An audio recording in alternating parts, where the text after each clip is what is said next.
everyone. Good to see you. Welcome to our Environmental Health Seminar Series. I'm Ellen Hahn. I'm the Director of UK Cares. We are very happy that you're here. I do see some new names, and so what I want to do just briefly is tell you about a couple upcoming exciting things. Like this Friday, we have our monthly R group at 9 o'clock, and Carol will put information in the chat.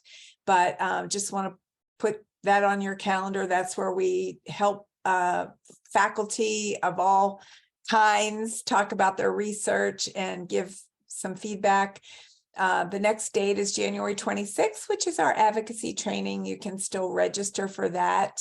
And lastly, just a plug for our research portal. If you need assistance with your research, any part of your research, please enter a ticket into the research portal. So without further ado, I'm going to turn it over to my Deputy Director, Dr. Erin Haynes, to introduce the speaker today. Thank you.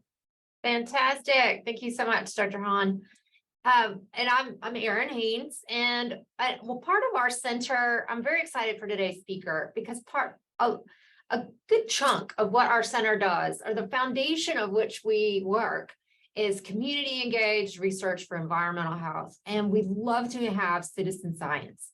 And when thinking about speakers, one name who that comes to mind is Dr. Mónica Ramírez. She is an associate professor of environmental science and public health at the University of Arizona. And throughout her career, from the very beginning, from her very launch point, she has used community engagement, citizen science, and participatory research methods, not only to advance environmental health, but also to promote and cause change for environmental justice.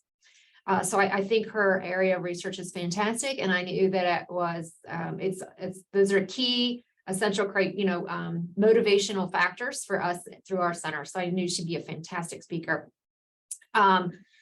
And broadly defined, and thinking of participatory research and engagement, it's a wonderful avenue for engaging the public in research and challenging inequity and mistrust in science. So Dr. Ramírez, we are delighted to have you, and I look forward to having you be able to share your work with all of us here at the University of Kentucky. Thank you for joining us. Thank you so much for that introduction, and it's an honor to engage your group. And University of Kentucky, your program is awesome. So looking forward to just continuing to share information. So let's get started today. All right, well, thank you again. So my name is Mónica Ramírez, and I'll be giving a talk today on participatory research and design for environmental health and action. Before we begin, I'd like to do a land acknowledgement. We respectfully acknowledge that the University of Arizona is on the land and territories of Indigenous peoples. Today, Arizona is home to 22 federally recognized tribes, with Tucson being home to the O'odham and Yaqui. Committed to diversity and inclusion, the university strives to build sustainable relationships with sovereign nations and Indigenous communities through education offerings, partnerships, and community service. We are also a Hispanic serving institution, meaning that our undergraduate student body exceeded a certain percentage and designation. And so this is incredibly exciting as well, to be a professor at a Hispanic serving university along the US-Mexico border. And with that said, I'd like to begin my talk with a positionality statement. So in this image, you're seeing my 4 great aunts, and my Nana is in the upper right corner. And so I'll begin with saying I was born and raised in Tucson, Arizona, which, as I stated, home to the Tono O'odham and Yaqui, and it lies within 100 kilometers of the US-Mexico borderline, which is a symbolic boundary, reminding us of the 1983 La Paz Agreement to protect, conserve, and improve the environment of the border region. I'm second-generation Mexican-American Chicana. I went to the oldest high school in Arizona, and I'm dedicated to environmental protection, and I've been working with urban and rural environmental justice communities since 2016.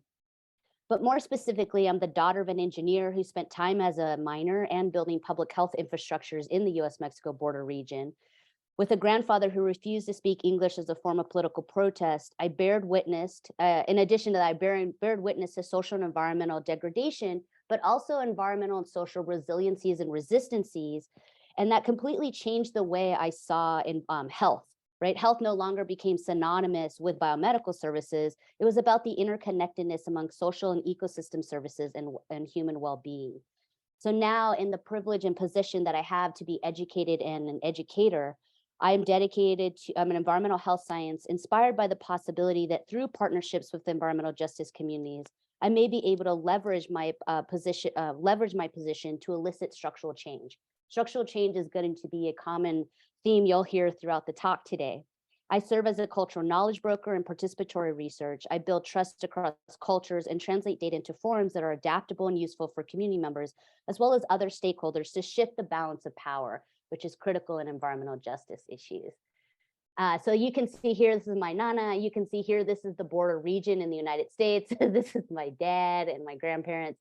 And then just acknowledging that I'm a transdisciplinary researcher. And so I have a background in environmental science, an art degree, started out in a public health department at Northeastern University, and then did a postdoc with an environmental sociologist.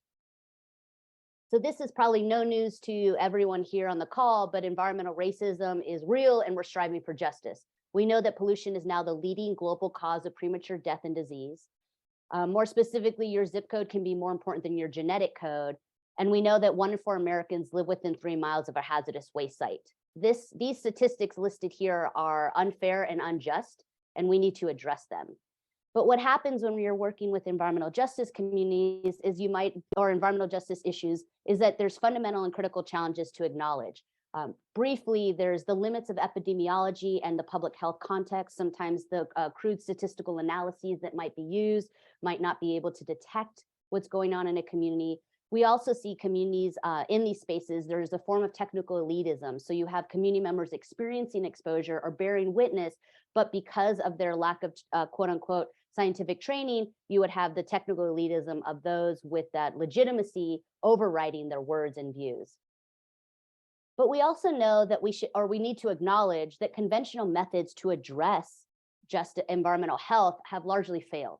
And these health intervention and promotion strategies have largely failed to mitigate the sources of environmental health risk for these environmental justice communities, is because they're focusing, and the strategy is focusing on the individual behavior rather than the interacting with the relevant social, cultural, and political context. And so what is the social, cultural, and political context that's perpetuating the injustice in these spaces? And so this is where we would, in your work and in my work, we strive for structural change. What do we mean by structural change? When we say this terminology, we mean macro level changes. We want to see changes in environmental policy, legislation, enforcement. And so when you're designing your research program, you want to be thinking about these types of outcomes. And one way to help achieve structural change is by using a participatory research method. One of the things that's exciting here, so I'm going to show an exhaustive list of 16 different terms that fall under this umbrella of participatory research. You can see that these 16 terms are community university partnership, volunteer monitoring, civics, citizen science. The interesting thing is that these terms are coming from different disciplines. So disciplines across the academic enterprise are coming to the same conclusion. If you want to achieve change, you need to do a participatory research approach, because what we know is that those closest to the challenge are also closest to the solution. And so this is just a graphic we made unfortunately during the pandemic, I just think of this, continue to take care of our communities, regardless of our distance. We're all in this together. And so thinking about that, we're in this together, and we want to use a transdisciplinary research approach to achieve structural change. And so there has been some debate in the field. So I just showed you 16 different terms. I'm going to use C* science, right? There's citizen science, community science, civic science. The goal here is to think about that these efforts are transforming investigations. They're changing who's generating data, what type of data is being generated, and the tools that are being used to generate these data sets. But one thing you see across the board, if you're trying to do what we call more collaborative, co-created citizen science or community science, is these processes begin with listening and humility, which leads to partnership building. And so for the sake of this talk, what I'm going to do is to say, here's the steps of scientific research. I'm going to demonstrate the level of co-creation and community participation in some of the select steps here. So partnership, so the first one, which is critical, is the partnership building and defining the research question. And so in the levels of community engagement and meeting community members where they are, these are the types of questions that are coming up. Are my soils safe? Is ingestion of soil and plants grown locally contributing to contaminant exposures? Is my air safe to breathe? Are there pollutants in my harvested rainwater? And so those are the types of question I'm hearing. And so I'm also going to show you the communities in which I'm working with. So this is a map of the EPA's, or excuse me, Environmental Protection Agency's toxic release inventory. And what you see here is this is showing the total release by facility. The larger the circle, the larger amount of release. So you see these large circles here. Those are the communities in which I'm engaging. I've been working in the Southern Metropolitan Tucson area since 2006, working with the environmental justice communities that largely reside on the south side. I've also been working with a rural mining community, Dewey Humboldt. And then you see here communities from 2016, starting to work in these mining communities of Globe, Miami, Hayden Winkleman in 2016, and then Superior in 2018. The reason why I'm highlighting the dates here is to demonstrate the level of time and longevity to build these partnerships. I've also started a project about 4 years ago, about 2016, in Gold Country, California. And this is an area that is essentially at the base of the Sierra Nevadas. And as you see in these maps, you can see the number of mining locations, either legacy, active, or abandoned. And then on the right side, you can see the number of cleanups occurring within those counties and areas. Looking at steps 2 and 3 of gathering information and resources and developing explanations, here are some quotes from community members in which I've had the honor of engaging. The one is, I have 2 epileptic children. Epilepsy is very common around here, so is kidney disease and lupus. I would contribute this to the contaminants in the mine.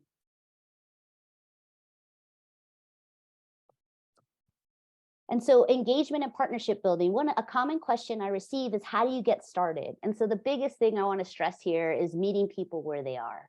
This is where you travel to and you attend community meetings, maybe a town hall meeting or a city hall meeting. You might go to a community festival, but the idea is that you meet people where they are and then you listen. And then from there, you build these relationships. This is an example of where the relationship in Hayden Winkleman began with the motivation of the superintendent. The superintendent was eager to understand environmental health and challenges in the area, but was also very passionate about providing science education to their students.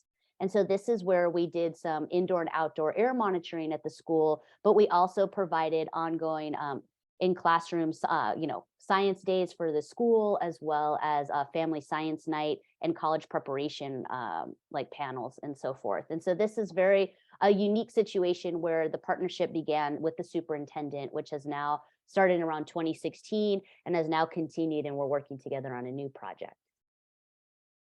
Here's a situation where there was a community champions very excited and interested in understanding the quality of harvested rainwater. But before I could even start working there, they told me I had to meet with the mine to get they didn't say blessing per se, but they pretty much meant like, you need to get permission from the mine to work here, which was the first time I had to go through what we would call a gatekeeper. In this case, Freeport, this mining company, was the gatekeeper, primarily because they're providing resources to the community. Community champions want to understand their environmental quality, but they don't want to jeopardize their relationship with the large industry in the area. And so this is where I did what, quote unquote, the dog and pony show. And I presented the project, presented what would be done and the level of collaboration and data that we would be generating. And I had the community champions right there with me. The mine gave me the blessing. We were able to move forward. Interestingly, the majority of our community trainings and community meetings were held at which is now the Bullion Cultural Plaza and Museum. But it was formerly the segregated, up until 1952, it was a segregated school for all Mexican-American children. And so me going in as a Latina scientist into the space, as well as bringing in students, you really have to acknowledge and confront the history, right? And the level of healing needed in these spaces. So I'm acknowledging that because, again, 1952 segregated school, I had to acknowledge that and confront that, but you also have to use that as an educational point with students and also acknowledge the history of the community in which you're engaging. This is an example of working in Superior, Arizona, where a coalition leader, so just a moment of silence for Roy C. Chavez. Roy C. Chavez was the chairperson of the concerned and retired miners of Superior, Arizona, who's a retired miner, retired mayor of the town, and also a teacher who was very much concerned about the future of mining and wanted to ensure that future efforts did not jeopardize the environment. And so we started to work together because their coalition was concerned about the demolition of a smelter stack. And so the idea was that we were going to try to time a monitoring study around the demolition of the stack, but it occurred way sooner than we could get things set up. The mine had to really operate when the weather was best. But what we did do is host a series of community meetings and educational trainings on soil, water, mining and soil, mining and water quality, and mining and air quality. And from there, that led to doing the co-created community science projects in the Superior, Arizona area. I want to acknowledge that this is the mural in their town hall. So you can see here that this is, an individual whose body is being transformed into a drill. And so you could see the artistic rendering here, but I want you to reflect on the fact that this human being is being transformed into an extraction tool, and that needs to be thought about again when you go back to thinking about the history and the context of the communities in which you're engaging. Looking at work in Southern Metropolitan Tucson area, this is working with promotoras or community health workers. These are individuals who are from the communities in which you're engaging and aiming to serve, and they serve as that liaison. So you train them, and then they go train the households and families, and they serve as this a knowledge broker, cultural knowledge broker. And so this is an example of looking at climate change adaptation and resiliency due to the heat island effect and some of the challenges associated with temperature in the Southern Metropolitan Tucson area. But what's exciting is all these individuals were also excited, most of them were excited to also start harvesting rainwater to then water trees to get more shade and reduce heat island effect and ozone. So it was a really great program. And just highlighting that this is my mom who did the training, and it was outstanding to have her there. And so when you embrace this level of humility and engagement, you can engage a diverse and large range of individuals. So just a shout out to Crenshaw when thinking about intersectionality. So, and acknowledging the community members in which I've been engaging, over 50% do not have a college degree, are living in a rural space. They identify as a person of color, and around 25 and have a limited income, and around 25% their dominant language is Spanish. And so just to give some tools and tidbits about how do you engage these non-traditional participants. And when we say non-traditional, we mean non-white, low income, and or participants without a 4-year degree. I really want to stress the fact is that the motivation to engage and co-design the research was that we had existing relationships, having existing relationships in these areas, and addressing a perceived risk, addressing the research question that they had. So we clearly connected the research to identified community issues. It's really, really important. The community members, they should be like directing the research question and informing that research question. I want to acknowledge that they're less likely to be motivated for the sake of learning or contributing to science. This is something that has been acknowledged within a traditional, like, higher income, educated white population, is they're like, I want to contribute to science, which is great, but that's not the tendency of the motivation for these non-traditional participants that truly want the research to address the concerns and concerns within their area. Moving right along. So the next thing you do is you've now built these relationships. You have now defined the research question together. You've developed explanations and potential hypotheses, and now you're looking at data collection and collecting samples.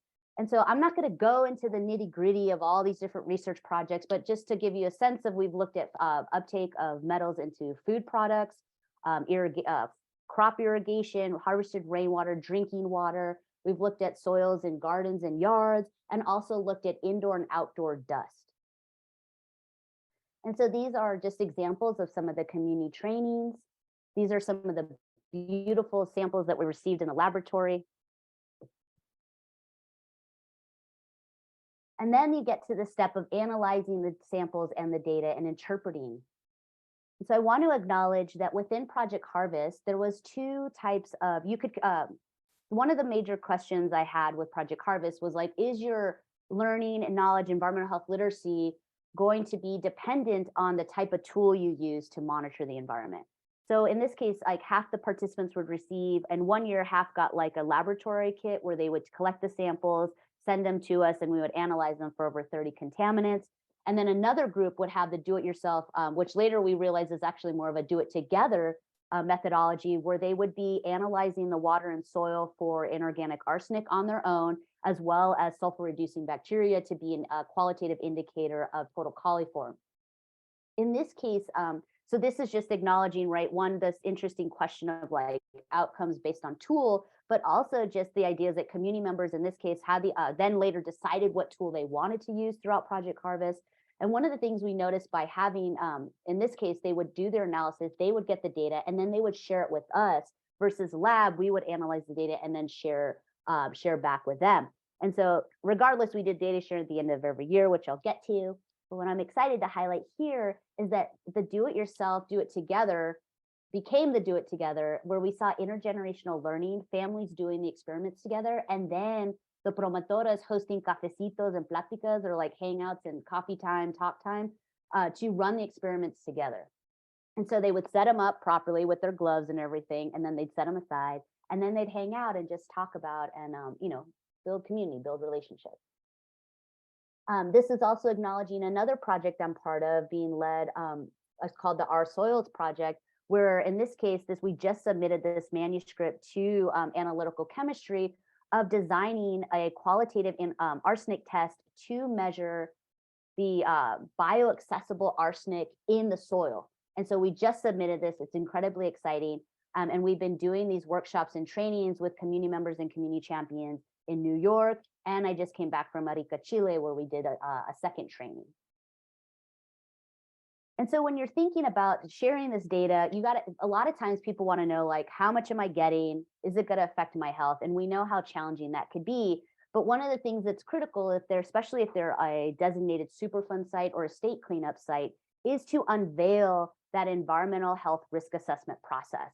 And so in this case, I make sure that I'm explaining the exposure assessment calculation, but also gathering community-based information to do more site-specific analyses and calculations. And so this is where you can see for one project, well, actually not one, but many projects, where we would do the dietary assessment to understand the intake, in this case, of fruits and vegetables. We would do the in vitro bioaccessibility assay to understand how much is actually bioavailable to the lung and the gastric system to then recirculate through the body, as well as understanding exposures. And so in this case, with this project, we can see, I was highlighting a couple points here, is that with this project looking at exposures in preschool gardens, we saw that the incidental soil ingestion was the major contributor for lead exposure, which we expected. But arsenic exposure, the major contributors were the consumption of kale, lettuce, and cilantro grown in these spaces. For cadmium, it was the carrots. And when we did a cumulative dose calculation of their children-specific, when we did the cumulative dose of cadmium, we saw that for these children, if they were consuming these vegetables based on this exposure assessment and were exposed to the soils, they would exceed the child-specific reference dose for cadmium. And after building off of this relationship with a community-based organization that has a community advisory board, this project's motivated by the high incidence of breast cancer in this county. Community advisory board was like, we want to make sure kids are not getting an exposure. So we did the preschool study. Then we engaged households. And so this is just got in review right now at the respond to reviewer comments, where we trained family members, and they collected a total of 354 water, soil, and plant samples. This is the visual abstract for that project. So in this work, you see that exposure pathways are different by metal. And you see that exposure pathways can be different by the type of vegetable itself. In this case, I could go into more detail here, but I'm just showing that the level of site specificness that is needed for these assessments. But ultimately, right, these are community science projects, so you want to make sure that you're advancing your understanding, in this case, of uptake patterns. So we've merged 7 community members, the data from 7 communities, over 400 plant samples representing 11 plant families. And this is, I don't expect everybody to know the Latin names here for Apiaceae and Asteraceae, so I'll give you the cheat sheet. But what I'm showing here is just the different bioaccumulation patterns that you see by plant family. And so you can see, like, the dotted line is an accumulator if it's above 1, hyperaccumulator when it's above 10. So we see some hyperaccumulators popping up in the Asteraceae and Brassicaceae family for cadmium. And then we really don't see too much for the arsenic. But interestingly, when we looked at manganese, the bioaccumulation, bioconcentration, which is just the ratio of uptake into the plant versus soil, we see a very different pattern. And we see this Cactaceae, right? So this cactus family, not exceeding any accumulator value in terms of the bioconcentration factor, but it is interesting in how distinctly different the accumulation pattern is. And so it's important to look at these things because it could have cultural relevance, right? So you can see here, nopales are used in traditional Mexican cooking. So this is an important thing to understand when thinking about culturally relevant risk assessments. I just also wanted to highlight, right, when we think about the ingenuity that can occur and, this, when you do this co-created science. And so this is just a great example. I'm like, it's a great example. It's one of my papers, but I'm just highlighting that this was community members are authors on this work, where we validated the use of Folar dust as an air monitoring tool, and it was nominated as a National Institute of Environmental Health Sciences 2021 Paper of the Year. So it was one paper out of 3,942 papers. And so what I'm excited to show here is this was all done through a co-created community science approach. Moving along to, and where I'll probably start wrapping up, is the interpreting data, dissemination, and asking new questions. And so I know Erin's super excited and committed to this effort of data report back and data sharing. And this is where I also, it's very exciting to apply the art degree into this space. When doing data sharing, what I want to highlight is this equity-centered community design approach. And this equity-centered community design approach, or ECCD, actually was coined by Creative Reaction Lab, which was providing tools to think about how do you do basically community engagement. And so I really, really appreciate their approach, and noticed that there were a lot of similarities in what our lab and what I was doing in the field to what Creative Reaction Lab is promoting. And so the idea is that you have this scenario, you're acknowledging history and healing, you're acknowledging and dismantling power constructs, and then you're engaging, right, in inviting diverse co-creators, building humility, right? So you can see a lot of this, a lot of similarity with community-based participatory research, co-created community science. And so with that spirit and with that said, I want to highlight that formative and summative evaluation is used to inform all data sharing practices. So this is where, right, we probably, you can see here, here's a figure or graphic where we saw how people engaged, what they thought about it. This is an art exhibit that we were testing. And the idea is that we probably had, I don't know, like over 6 different points of evaluation with promotoras and select community members. But I think what's also interesting is we probably made over 10 to 20 different graphics, and then had to kind of identify one to work with and move on with. But to do in all of this work, right, to not only do the formative and summative evaluation and programmatic evaluation throughout, we also used, we also wanted to understand what people were gaining from this whole experience. And so we used a mixed methods approach with written survey instruments, semi-structured interviews, focus groups, and participant observations. We also had analyzed journal entries, archived all participant emails, and conducted what's called chalk talks. And so I will show select data in a little bit from all these different measurement tools. But one thing to acknowledge, right, is that there is a nice recipe and that we need to think about with data sharing. So what we've learned, right, for components with data sharing across my work and others, coming from Silent Spring Institute and others, and Erin's work and so forth, is that individuals are going to want to see a description. They're going to want to see some type of analysis or form of comparison. And then they're going to need all of that bracketed, or sorry, and concluded with recommendations, right? You want to make sure that you're providing public health intervention, prevention and intervention at the moment they're receiving their data. And so you can see here is like, how much is that high? Where should I focus on? And so, thinking about like what goes into these result booklets and an online experience is, have this project overview, you provide important terms, you're providing ways to understand the data, you're providing standards for comparison or health advisories for comparison to inform decision making. You're also giving specific information on the contaminants of concern, references, and then just separate supporting materials. So this is outlining what has been done for Garden Roots and Project Harvest. Another thing to highlight in this effort is the tension, right? Thinking about privacy, right? So all of this, right, for me to do this, I go through the institutional review board because we're doing the learning research component. But interestingly, the University of Arizona does not want, when I wrote in the environmental monitoring side for the IRB application, they were like, no, we only want human research. We're not concerned about that. And I was like, well, I kind of, okay, fine. Let's get the IRB passed. And you guys know the rigmarole with that. But I was, as we think that, we need to think about, are there any unintended consequences associated with receiving individualized household results? And so I generated an environmental monitoring data consent form for Project Harvest that I now use throughout all my projects. And this form was informed by this is a publication coming out that was prepared by a lawyer at Harvard University, Dr. Go, or last name Goho, looking at the legal implications of report back and household exposure studies.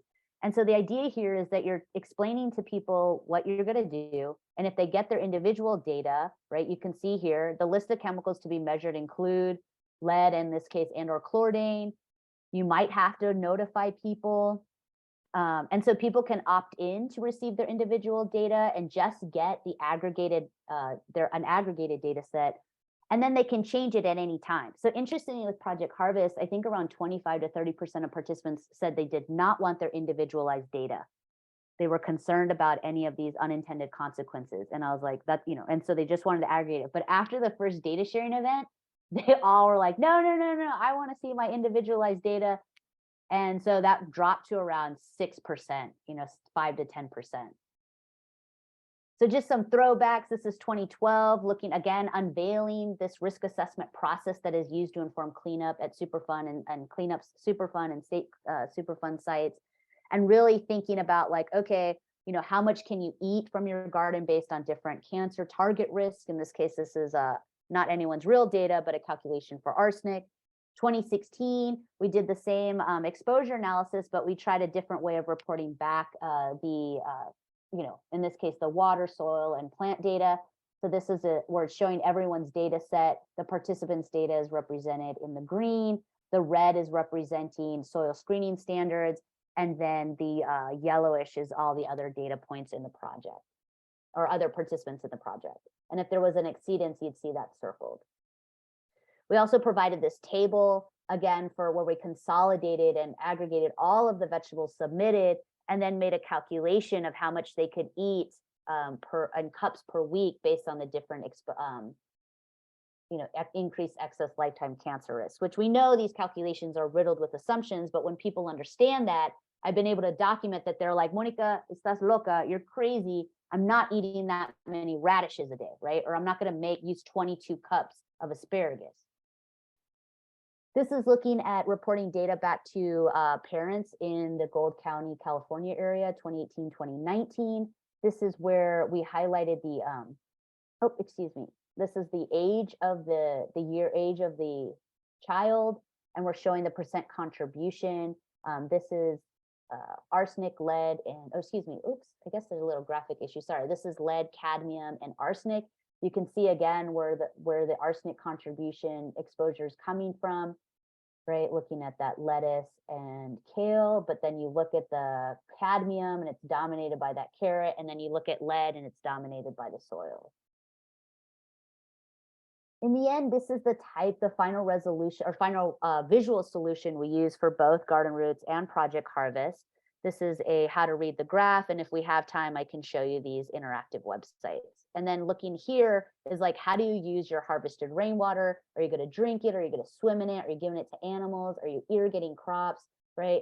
This is where people can use the standards that we were able to observe and have that inform their decision making on how to continue or discontinue use the water.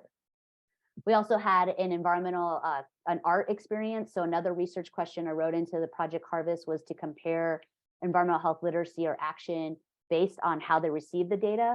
So some participants just got the results, like of, the novelty of the result booklet and visualizations and the interactive website. And then another group got all of that plus this, what we call ripple effect. This was where the concentration of the contaminant in the water was converted into a sound wave. And then we put a tray of water over that. And so the more water movement or vibration of the water, the higher the concentration. And then we added a light around it. So if it exceeded a standard, that light would go off. And so one of the things, like, we're trying to get this work, we have it published right here for the in this Association for Computing Machinery. But what we're excited is try to get into an environmental communication or behavior journal, because what we noticed is that the people were able to more specifically recall their data from the art experience, and they talked about their data with more emotion with the art, but they still definitely wanted the booklet and the graphic. And so it looked like you could merge them together, but they're gonna want to keep that, they're gonna want that booklet to have, but they definitely enjoyed and had more of an emotional response with the art experience. But that's more details coming on that puppy. As I stated, you want to present solutions and strategies to reduce exposures. So this is just some examples of what can be provided. And so now I got about 20, no, I'm going to probably go for about 10 more minutes and wrap up with like this idea of, so you've done all this work, you've embraced this, community science approach or co-created citizen science approach. And now you want to measure what is the individual or the outcomes of this work from the participant or the community scientist level. And so using the environmental health literacy framework proposed by Gray, we can see these concentric circles. And so in the middle, you have this awareness and knowledge. And so this would include scientific and environmental literacy as well as numeracy.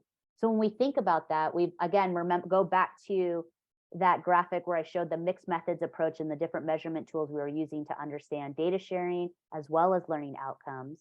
And so that's what the data I'm using now to talk about outcomes related to environmental health literacy.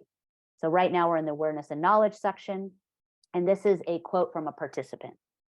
Being able to participate in something that's at my home and I can see what's happening there and then get these types of laboratory results that show exactly what's going on is really valuable. And if I had any perceptions that's different than what this booklet is, I have to reconsider and say, these are the facts. What I love about this quote is it's acknowledging, right, the mental map.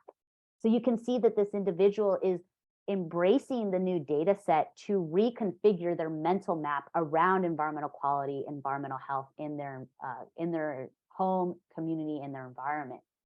In a time where we see contestation and the questioning and distrust around science, this is a valuable quote that is important to acknowledge. We had to cancel some of the sampling for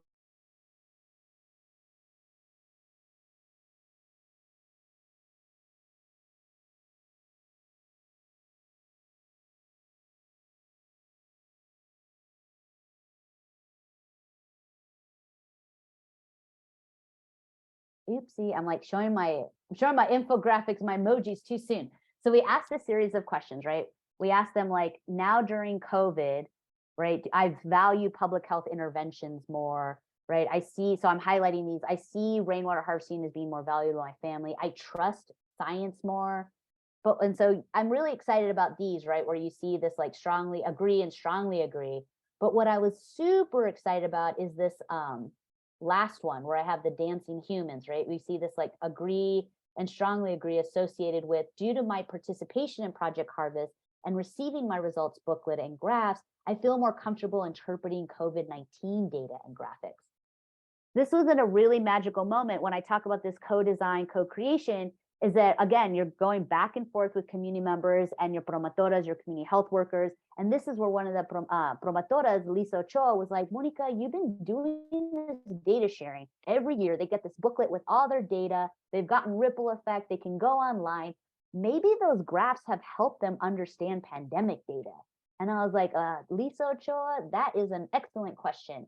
And so it was that led, and that's how, so we're really excited to see this, that people are reporting that the graphs that we use and the report back used in Project Harvest help them interpret pandemic data. Moving along to skills and self-efficacy, we can see here this would be, again, self-efficacy and looking at action. And so data interpretation and action, I'm happy to say, no need to read through this whole slide.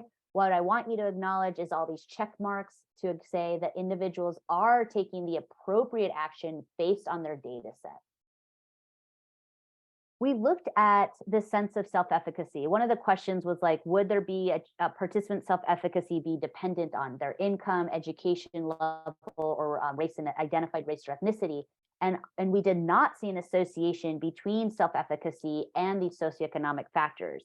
More simply put, although socioeconomic factors affect countless other life outcomes, they do not predict the success of a citizen community scientist. So this is important.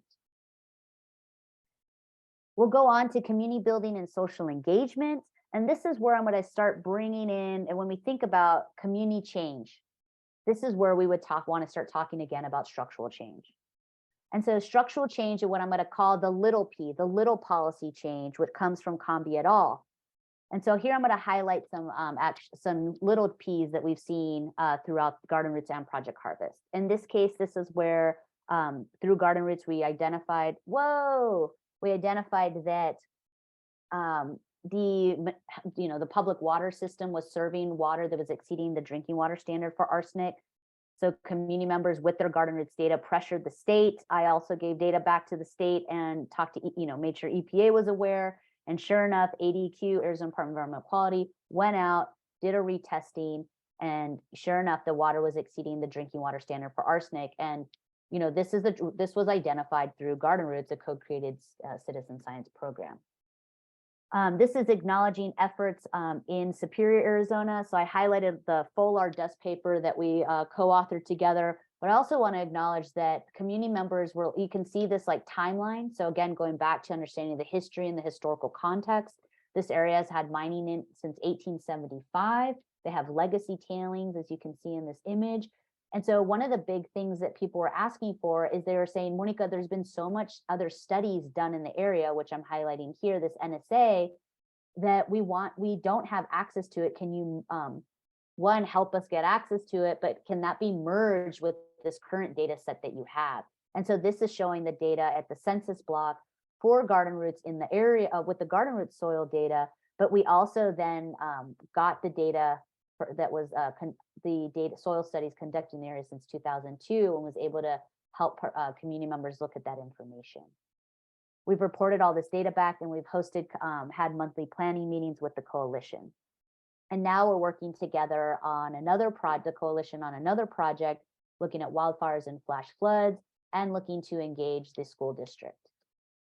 We also hosted a soil shop in the area, which was outstanding because it really allows you to draw in other stakeholders and public health services in the area. And this was acknowledged in the newspaper, and community members brought in soil samples for analyses. This is going to Hayden Winkleman. And so one of the things I talked about, like you have the promotora, the community champion. This is where there was high winds. And so you can see these are mine tailings blowing in the back of a high school baseball game. And so community members started to send a bunch of images of the high wind events to the local promotora. The local promotora sends it to me. The promotora and I consolidate all those images into a visual report. And then I send that to the multi-organizational, the government organizations that I've been working with for the past 5 years. So that's at the local, state, and federal level about this.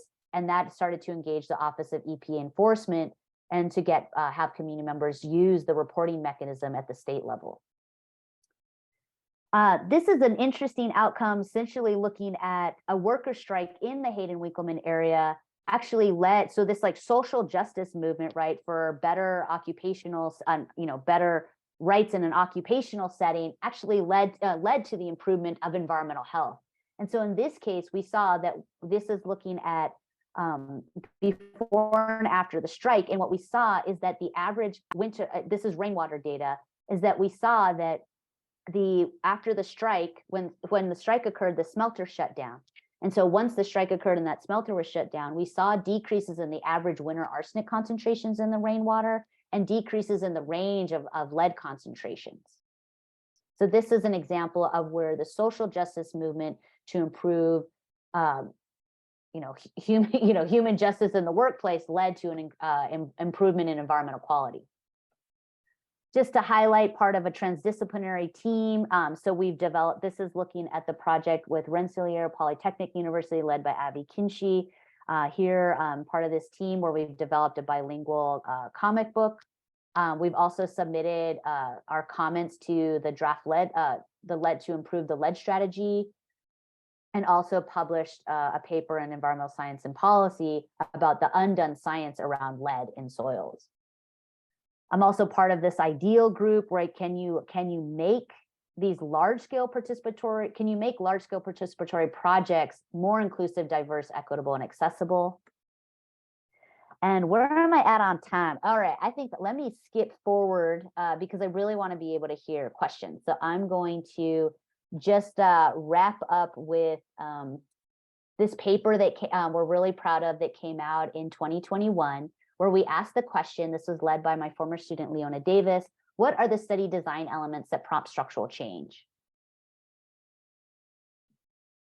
And so what we saw was that 100% of studies that described structural change started with local knowledge informing the research question. We also saw a moderate correlation between structural outcomes and project partnerships lasting more than 4 years. We saw that those that had structural change, that there was formal participant leadership structures, the work was community directed, and decision makers were engaged in the research process. We saw that data sharing occurred in case studies resulting in structural change. 81% collected data from more than one source. 50% were looking at quantitative and qualitative data. So that would be the environmental monitoring as well as oral histories and interview data. And 50% engaged in data translation for decision makers. I want to acknowledge that we also noted in the paper of how participatory research values multiple forms of knowledge, including Indigenous and non-Western forms of knowledge, which can be absent from modern decision-making spaces.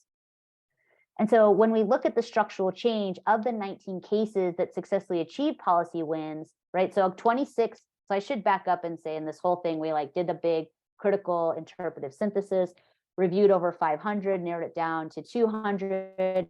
And then of those, only 26 led to actual structural change, which I already defined in this talk. And of those that had a policy win, 19 of those had policy-related activities and goals were included in project planning. So it's really important to acknowledge that while you're designing the research, right, and co-designing the research, you're also thinking about that, that policy-related goal. And so I'll end with these broad recommendations for the future is to leverage your power and privilege, set structural change as a goal, and consider positionality. And so when we say structural change as a goal, what does that mean? It means that you're going to work to evaluate the root causes of identified environmental health risks. You are going to take the time to analyze power and policy structures surrounding the cause of the risk. You'll identify feasible structural change goals, and you'll do community-driven evaluation to assess the benefit of the project for the communities. And then consider the positionality of those you're engaging and those that you hire into your institution, right? As I started off with my positionality statement, right? I'm a cultural knowledge broker with an understanding of both the community experience and the science, and this enhances the rigor and relevance of the participatory research. But also the promotoras are cultural knowledge brokers and the community champions are as well. And so big thanks to the promotoras, partners, and researchers and all the students. This is not a comprehensive photograph set of images, but just a big shout out. And then thank you all to the community scientists and researchers that I've had the honor of engaging over the years and my students over the years. Woohoo! Monica, Fantastic. I'm gonna say we're all breathless from this exciting talk. There are comments. We are going to wrap up at 1, so we do have 8 minutes. And we do have several questions in the chat. I can walk with you through those. One of the main ones, we'll go back to the report back approach. Can you share tips on how to engage the arts, those in the stakeholders, the individual artists and art groups? Yeah, great question. So, I mean, I would just want to acknowledge one that like I'm an artist in training as well. And so I've been embracing and just thinking more about information design and the aesthetics of the data sharing materials since inception, right? Since I've been part, since 2006. But then with the grants that I've been getting, which is exciting, is to get a Master's of Fine Arts student in your lab. It was outstanding to have Dorsey Kaufman in the lab that I was able to collaborate with, and then have them like run and make things, based on the community feedback. And so I really think the way to engage that is to, one, respect and acknowledge, right, the power of information design and visual communication, and then start getting students, Masters of Fine Arts and art students in your laboratory. You can also set up art collaboratives as well with local artists if that's possible, but I very much enjoy engaging the students because then I get to serve on their master's committee, and it leads to these great cross-pollinations on campus. Yeah, those are great suggestions. Thank you. You mentioned, it's a sensitive topic, the history and the healing that had to take place, that you entered into that space. One, I appreciate that. I think it's absolutely critical and important, but we have a question. If you could explain a bit more about what you meant with history and healing. Yeah, so this is where, what I mean by understanding history and healing is exactly that, right? What is the historical context? So I'm working with majority rural mining communities. And so one of the things is to acknowledge is like the history of mining and resource extraction in the area. Yep. Not only is that important, right, from just where the contamination, legacy, water quality, but the other thing is the worker experience. And so what I've noticed is you have multiple generations of miners in these spaces. And so that's like one of like the history, right? So you're understanding like the cultural, political, and social context of that space, especially around resource extraction.